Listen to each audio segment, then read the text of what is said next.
Alcohol is the most harmful substance on Earth. Every year, it kills more people than terrorism, wars, homicides and car accidents combined. It injures tens of millions in accidents, violence and crime, while keeping hundreds of millions trapped in disease. If it didn't exist already, inventing it today would be unthinkable. And yet, more than 2 billion people drink. Most of us can't imagine a barbecue without beer, a wedding without wine, or a fancy soiree without champagne.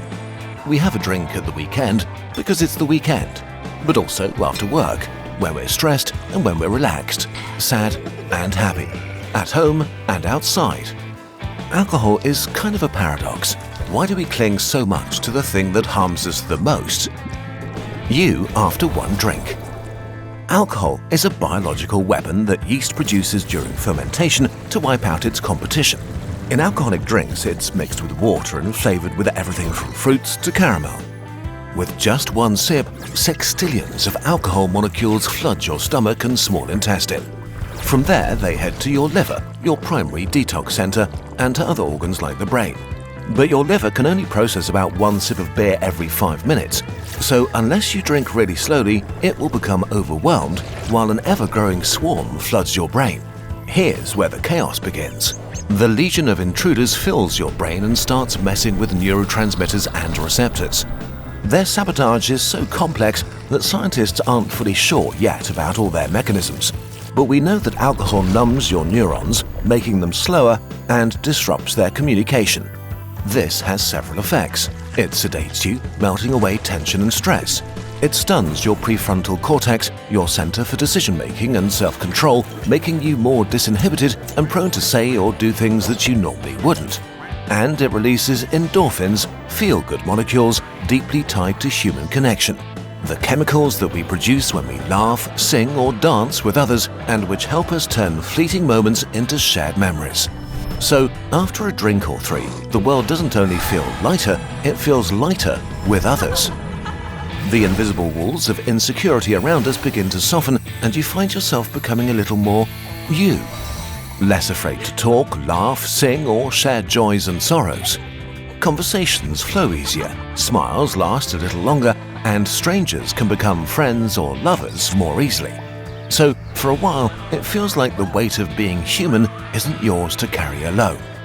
Alcohol sits at a sweet spot of gentle relaxation, mild courage, and friendly companionship that makes it the perfect social lubricant. One that comes with quite a few costs. Your body on regular drinking. For billions, these rounds become more frequent over time. The occasional drink becomes a weekly habit, then a ritual every other day, catching up with friends or unwinding. And there's always this buddy who drinks way more and has a perfectly normal life. But as the rounds add up over years, the damage builds up. The alcohol molecule can dissolve in water and fat, which allows it to invade almost every cell and tissue. And when your body breaks it down, it transforms into acetaldehyde, a chemical that's even more toxic than alcohol itself and that wreaks havoc on your tissues, cells, and DNA. In your brain, this shrinks your neurons and severs their connections, making it harder for different parts of the brain to communicate. As your brain withers, your memories fade, your thinking slows down, and your risk of dementia increases. When and how you drink matters. The younger you are, the wider the damage, and the more you drink in one go, the worse you'll make it. The human brain isn't fully wired until your mid-20s, so drinking before that age is like smashing wet cement before it's set. In 20-year-olds, blackout drinking episodes have been found to cause mental problems for up to a year, forgetting why you entered a room or having difficulty learning new things. Binge drinking in late adolescence is also one of the highest risk factors for early onset dementia. Then there's cancer. Just as smoking hits your lungs, alcohol causes 8 types of cancer, basically everywhere from mouth to bowel, plus breast cancer in women. Here, risks start at an average consumption of less than 1 glass of wine per day. Beyond that, risks increase. Worldwide, alcohol causes around 740,000 new cancer cases per year, leading to 400,000 deaths. Another victim is your liver. Alcohol disrupts fat metabolism, causing fat to build up in your liver cells. But this often has no symptoms, so you may go on drinking as your liver slowly turns to fat, swells with inflammation, and starts to fail.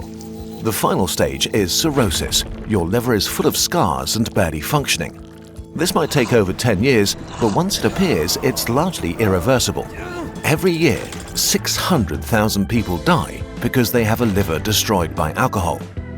Drinking also weakens your heart, raises blood pressure, and increases the risk of stroke and thrombosis, leading to another 500,000 deaths from cardiovascular diseases every year. In terms of looks too, alcohol damages cells around your body, including your skin, which looks older sooner.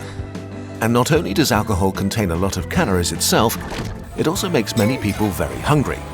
Drinking is a huge source of weight gain and increases the risk of obesity, opening the door to a cascade of other health problems. When scientists crunch these numbers, they see that health problems can start at about 1 beer a day, and that the chances of premature death start rising significantly at around 3 beers a day for men and less than 2 for women. If this sounds like a lot to you, maybe look around. In the EU, the average man drinks the equivalent of almost 3 beers a day. The average woman, almost 1. Similar figures apply to much of the world, especially the West. There's no other drug we consume that gets so close to the edge of harm. It isn't only your body. Alcohol is unique for another reason: its unmatched ability to destroy others. Alcohol causes a staggering amount of accidents.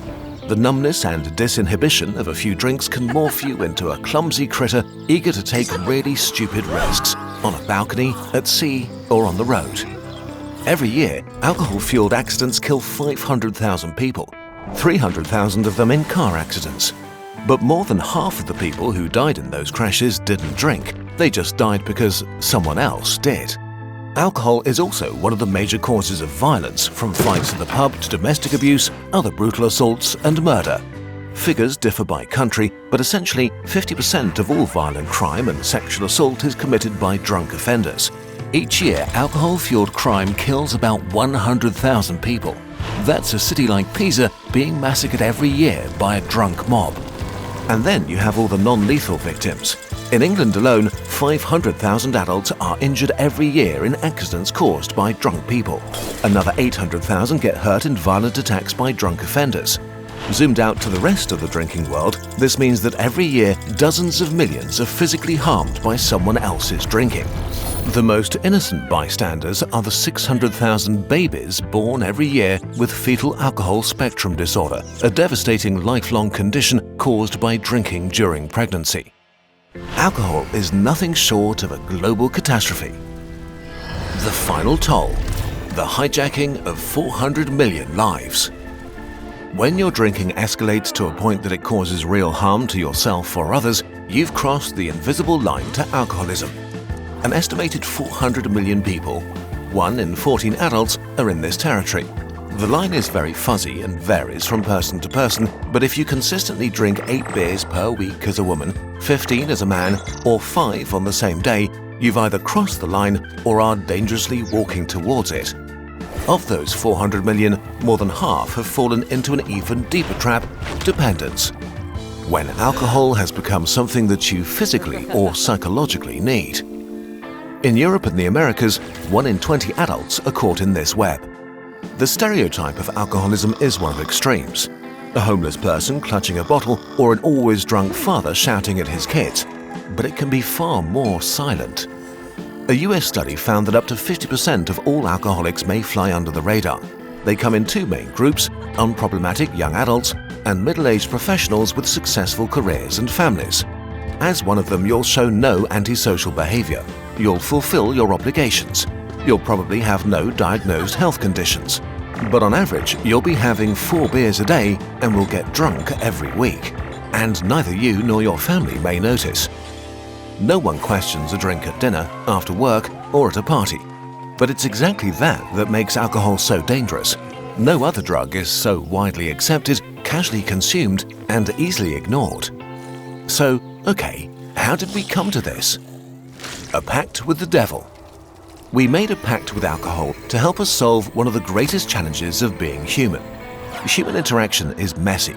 We long for closeness, but we're also anxious, awkward, and wary of each other. Am I talking too much? Do they actually like me? What if I say something stupid? There are many ways to navigate this. Alcohol is not the solution, but it is definitely one of them. It is a real and effortless solution to the problem of connecting with others. Studies confirm what we've known for millennia. Modest quantities of alcohol help strangers bond. And individuals who drink moderately and socially tend to have more friends, closer friendships, and higher levels of trust in others. So if we want to step away from alcohol, we need to be honest about what we gain from it.